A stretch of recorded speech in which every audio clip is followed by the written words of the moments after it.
तो दोस्तों, इस वीडियो में हम डिस्कस करेंगे प्रधानमंत्री मातृ वंदना योजना। चलिए शुरू करते हैं। देखिए, सबसे पहले तो अगर इस टाइप का क्वेश्चन आता है, अगर इस पे क्वेश्चन आता है कि प्रधानमंत्री मातृ वंदना योजना जो है ये कहाँ तक सफल हुआ, ठीक है, या फिर इसका क्या रोल है, क्या रेलेवेंस है, अगर इस तरीके का या डायरेक्टली इनडायरेक्टली किसी तरीके से भी अगर क्वेश्चन पूछा जाता है तो इसका इंट्रोडक्शन हम कैसे लिख सकते हैं। इंट्रोडक्शन में सबसे पहले तो अपने जो ये स्टैटिक्स बातें जो है, ये फैक्चुअल बातें जो है, इसको पहले लिखनी है। सबसे पहली बात क्या है कि अंडर न्यूट्रिशन जो है ये घर घर का केस है। हर घर में आपको वुमेन जो है उनकी हेल्थ जो है इतनी अच्छी जो है वो नहीं देखने को मिलती है। तो सबसे पहले तो आपने लिखना है कि अंडर न्यूट्रिशन का जो केस है ये बहुत बुरी तरीके से अफेक्ट करता है वुमेन्स की हेल्थ को इंडिया में। देन यहाँ पे आप एक जो फैक्ट है यहाँ पे यूज कर सकते हो कि इंडिया की अगर हम बात करें तो हर थर्ड वुमेन जो है वो अंडर नरिश्ड है, ठीक है, मतलब कि प्रॉपर डाइट जो है उसकी नहीं है। Then every second women in India is anaemic. Anaemic का क्या मतलब है? जहाँ पे ब्लड की कमी है, ठीक है, ये एक फैक्ट हो गया। देन उसके बाद देखते हो कि ये चीज़ अगर है, ये सब कुछ है, और इसी दौरान अगर मान लो इस तरीके की ही अगर कोई प्रेग्नेंट मदर है जो कि अनेमिक है या फिर अंडर नरिश्ड है, तो अगर जिस बेबी को वो जन्म देगी तो स्वाभाविक सी बात है उसका वेट भी कम होगा। ये भी स्टैब्लिश फैक्ट है, ठीक है। और ये सिलसिला कहाँ से शुरू हो रहा है? यूटेरस से, मतलब गर्भ से ही शुरू हो रहा है। मदर जो है वो खुद यहाँ पे अंडर नरिश्ड है तो उसका यूट्रस जो है वो भी अंडर नरिश्ड होगा, और एक तरीके से ये अंडर नरिशमेंट का जो यहाँ पे साइकिल जो है ये शुरू होता है, तो ये थ्रू आउट दी लाइफ आपको देखने को मिलता है, ठीक है। एंड देन ये तो रहा एक पक्ष। दूसरा पक्ष क्या है कि क्योंकि इकोनॉमिक जो सिचुएशन है, ठीक है, इंडिया की इतनी ठीक नहीं है, हर घर की यही कहानी है लगभग, तो ये अक्सर पाया गया है कि वुमेन्स जो हैं, देखिए, जब तक डिलीवरी नहीं हो जाता है तब तक ऐसे कई केसेस देखे गए हैं कि तब तक भी औरतें जो है वो काम कर रही थी। आफ्टर डिलीवरी बहुत रेस्ट नहीं किया, उसके बाद फिर से काम पे जाना शुरू कर दिया, ऐसे बहुत से केसेस हैं। तो इन सभी चीज़ों को देखते हुए फिर अल्टीमेटली क्या था, गवर्नमेंट ऑफ इंडिया ने प्रधानमंत्री मातृ वंदना योजना जो था 2017 में इसको लॉन्च किया गया, ठीक है। तो ये क्या चीज़ है, चलिए इसको डिटेल में समझते हैं। देखिए, सबसे पहले तो ये कब लॉन्च किया गया? ये लॉन्च किया गया 2017 में। ये एक सेंट्रली स्पॉन्सर्ड स्कीम, आपने याद रखना है। सेंट्रली स्पॉन्सर्ड स्कीम का क्या मतलब होता है? सेंट्रली स्पॉन्सर्ड स्कीम का मतलब होता है, यहाँ पे देखिए नाम से स्पष्ट है तो सेंटर के द्वारा ही, लेकिन इसको स्पॉन्सर किया जा रहा है। स्पॉन्सर किया जा रहा है मतलब कि 100% जो है इसकी फंडिंग जो है वो सेंट्रल गवर्नमेंट नहीं करेगी, ठीक है। यहाँ पे कुछ कंट्रीब्यूशन जो है स्टेट गवर्नमेंट को भी करना पड़ेगा। देन इस पूरे योजना को कौन इंप्लीमेंट करता है? कौन सी मिनिस्ट्री इंप्लीमेंट करती है? Ministry of women and child development. देखिए, लास्ट जो प्रीलिम हुआ था उसमें एक मिनिस्ट्री पे क्वेश्चन पूछ लिया गया। इसका मतलब क्या हुआ कि जो ये स्कीम लॉन्च किए जा रहे हैं और कौन सी मिनिस्ट्री जो इसको इंप्लीमेंट कर रही है, बहुत ज़्यादा इंपॉर्टेंट हो जाता है, ठीक है। ट्राइबल जो मिनिस्ट्री है उस पर क्वेश्चन लास्ट टाइम पूछा गया था। Then direct benefit transfer scheme है ये। क्यों? क्योंकि इसमें 5,000 रुपये जो है 3 इक्वल नहीं है, 3 अनइक्वल इंस्टॉलमेंट में दिया जाता है, ठीक है। तो ये एक डायरेक्ट बेनिफिट ट्रांसफर स्कीम है। बैंक अकाउंट में जो बेनिफिशरीज है पैसा जो है यहाँ पे ट्रांसफर किया जाता है, ठीक है। चलिए, तो ये था स्कीम। और हम देखते हैं कि टारगेट बेनिफिशरीज कौन से, मतलब कि इसका बेनिफिट किसको किसको मिलेगा, ठीक है। तो इसका बेनिफिट जो है ये ऑल प्रेग्नेंट वुमेन्स को मिलेगा, ठीक है। All pregnant women and lactating mothers जो है ये सभी को मिलेगा, ठीक है, सभी को मिलेगा। फिर यहाँ पे एक्सेप्शन क्या है? एक्सेप्शन क्या है कि वो सभी प्रेग्नेंट या फिर लैक्टेटिंग मदर्स जो है, ठीक है, उनको एक्सक्लूड भी किया जाएगा। किनको? जो कि सरकारी काम में है, ठीक है। सिंपल लैंग्वेज में अगर हम समझे तो जो गवर्नमेंट सेक्टर में जो औरतें काम कर रही है, ठीक है, उनके लिए ये जो बेनिफिट जो है वो नहीं मिलेगा, ठीक है।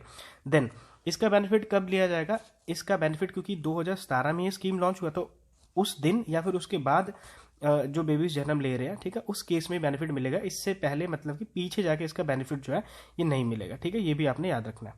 देन तो ये स्टेजेस ऑफ प्रेगनेंसी जो है, ठीक है, इसको कैसे डिसाइड किया जाएगा? इसको डिसाइड किया जाएगा LMP डेट जो है, ठीक है। तो ये LMP डेट बेसिकली क्या है? ये लास्ट मेंस्ट्रुअल पीरियड करके है। तो ये देखिए, ज़्यादा टेक्निकलिटी में हमने नहीं जाना है, पर ये लाइन जो ये आपने रटना है, ठीक है। ये स्टेटमेंट बेस्ड क्वेश्चन में ये पूछा आपसे जा सकता है कि जो स्टेजेस ऑफ प्रेगनेंसी जो है एज पर दिस एक्ट उसको कैसे काउंट किया जाता है।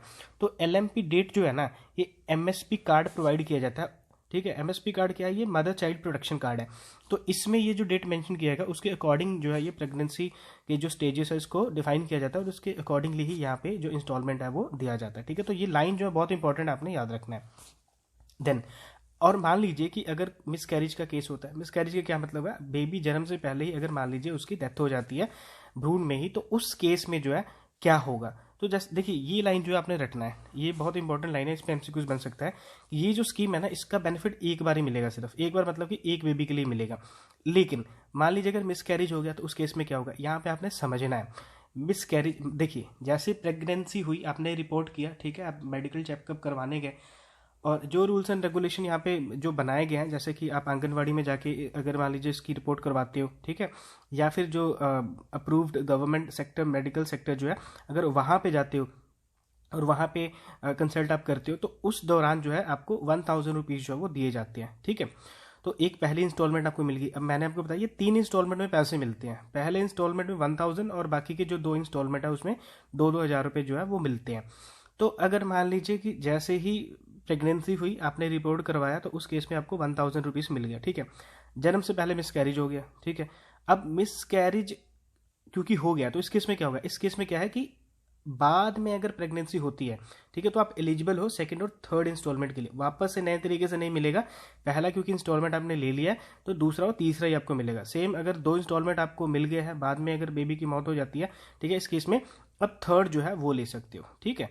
तो ये आपने बातें याद रखनी है। देन उसके बाद क्या है, केस ऑफ इन्फेंट मोर्टालिटी। तो देखिए अब क्योंकि ये स्कीम जो सिर्फ एक बार ही पैसा मिलने वाला है, तो अगर आपको तीनों इंस्टॉलमेंट के पैसे मिल चुके हैं, तो अगर ये यहाँ पे इन्फेंट मोर्टालिटी का केस देखने को मिलता है, ठीक है, तो उस केस में आपको पैसा नहीं मिलेगा, ठीक है। अगर आपने इंस्टॉलमेंट आपको तीनों नहीं मिली है, ठीक है, तो उस केस में आपको मिल सकता है। ये बहुत इंपॉर्टेंट और ईजी पॉइंट्स है, ठीक है, आपने याद रखने हैं। तो इससे पहले हमने देखा केस ऑफ मिसकैरेज, और दूसरा हमने देखा केस ऑफ इन्फेंट मोर्टेलिटी, और लास्ट में ये लास्ट जो पॉइंट है ये भी आपने देखना है कि इसके अलावा किसको किसको ये जो स्कीम है इसका बेनिफिट मिल सकता है। प्रेग्नेंट एंड लैक्टेटिंग जो वुमेन्स है, कौन सी, आशा वर्कर्स जो है, ठीक है, आंगनवाड़ी के, देखिए एक तो आशा वर्कर्स हो गए, और ये जो थर्ड है यहाँ पे, दिस इज आशा वर्कर, ठीक है। तो आशा वर्कर को भी इसका बेनिफिट मिलेगा, और आंगनवाड़ी के जो वर्कर्स है और आंगनवाड़ी के जो हेल्पर्स है, ये भी इस स्कीम का बेनिफिट ले सकते हैं, ठीक है। तो ये इस लाइन में भी यहाँ पे एमसीक्यूज बन सकता है, आपने याद रखना है, ठीक है। क्योंकि हमने देखा था पहले पहले क्या था, ये जो सरकारी सेक्टर में जो काम कर रहे हैं उनको इसके तहत कवर नहीं किया गया है। लेकिन यहाँ पे आपको कंफ्यूज करने के लिए यहाँ पे लिखा जा सकता है कि आंगनवाड़ी के जो वर्कर्स है, आशा वर्कर जो है, क्या उनको इसका बेनिफिट मिलेगा, उनको भी इसका बेनिफिट मिलेगा, ये आपने याद रखना है, बहुत इंपॉर्टेंट है, एमसीक्यूज इस पे बन सकता है, ठीक है। तो ये आपको मैंने बता ही दिया है कि किस तरीके से इसमें कैश इंसेंटिव जो ये दिया जाता है।